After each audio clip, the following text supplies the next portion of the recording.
Hey everybody, today we're going to talk about something a little bit more serious. If you're planning a trip to Mexico, it used to be that as long as you had a passport, a California ID, you were let in and there was no hassle. Now, if you're coming just to cross the border, let's say you're coming to Tijuana, and you're just going to be here for 3 days, you really don't need a permission. You could be here in and out, no problem. But if you're planning on traveling over 40 miles or you're going, let's say, to Mexico City or going really down south, you are going to need a permission form. It's called La Forma Migratoria Múltiple, or FMM for short. It used to be that you can just come into the country and go anywhere and there would be no issues whatsoever. But ever since the Trump administration, the Mexican government have been a little bit more harsh on immigrants in general, even from the United States.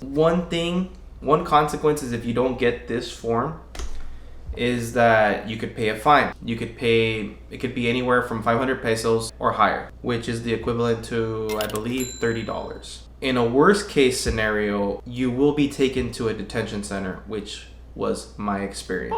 Mamma mia! Yes, I was traveling from Mexico City to Querétaro on a bus, and we were almost getting to the city when we had a revisión. We had a checkpoint where some immigrant agents came up and they started checking for everybody's identification, everybody's papers. I took out my passport, and at the time I did have this form, but it was an expired one. I forgot to get a new one. So what they did was they verified my paper, but because it was expired, they told me to get off the bus. They told me that everything was going to be fine, that they were just gonna recheck my papers to see if everything was in order, but nothing was fine. They took me in a van, and several hours later they transported me to a detention center, and I was there for about 4 days. It was not fun. It was not a really good experience. Many of the people there were very nice. They're just people from all over the world just trying to make a better life. Some of them are trying to come to the United States, and some of them are trying to make a life for themselves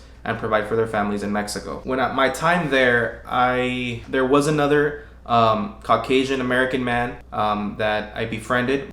His name was Jim. And it was the same thing. He had traveled through Mexico. He has always vacationed in Mexico all his life, but he had never heard of this form. And the thing is, this is something recently where the Mexican government is going to be a little bit more strict. So if you travel, let's say in his case, he was going to Guadalajara, and if he was just going to stay in Guadalajara, he probably would not have an issue. But the minute he decided to get on a bus and travel to San Luis Potosí, he hit a checkpoint and the same thing. So we were both there basically because we did not pay for 500 pesos and we did not get this form. It is your responsibility as a foreigner to the country to get this paper. Most of the time, if you're just gonna go for 2-3 days, if you're just crossing the border and you're gonna go back, you don't need this. But if you decide to travel over the 40-mile limit and you're gonna be a little bit more than 3 days, I would strongly recommend you get this form. It's worth it in the long run. I don't want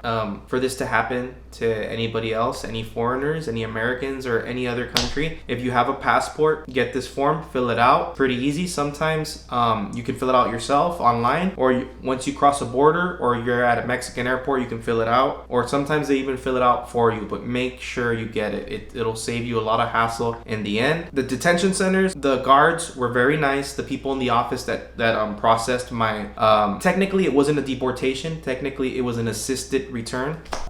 They were very nice, but the living facilities, there are a bunch of people. We're probably over 100 people in that center, and the food is decent, but they don't give you enough toilet paper, they don't give you enough shampoo and stuff like that. The living conditions could be better. It's not very sanitary. There's no hand sanitizer. Everybody's coughing. It's very easy to get sick. So, and your stuff is confiscated. You have no access to your phone. You have no access to medals, to your shoelaces. It's like a prison. This video is to inform any foreigners, any Americans, anybody that's going to travel to Mexico, just to prepare and get this, fill it out. And like I said, I just got mine today. They charged me 600 pesos, and in the long run, it's going to be worth it. You can get a permission depending on how long you're going to stay. In my case, I'm only going to stay 20 days in Mexico, but the officer put 180. So I could use this for 180 days. And you want to return before it expires.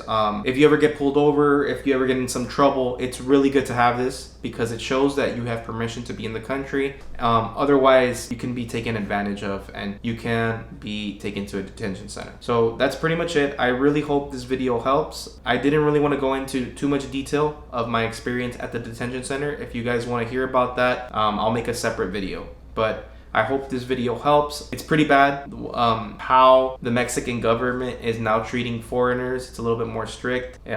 It's to aid the deportation of people that don't have papers or not legal here in Mexico, which is pretty sad to see because I had thought that Mexico was a little bit more open to receiving foreigners as opposed to the United States, but I don't know what to say. That's a different story. This is not a political channel. This is just to help anybody that's gonna travel to Mexico. Thank you so much for watching, and please like, comment, and subscribe.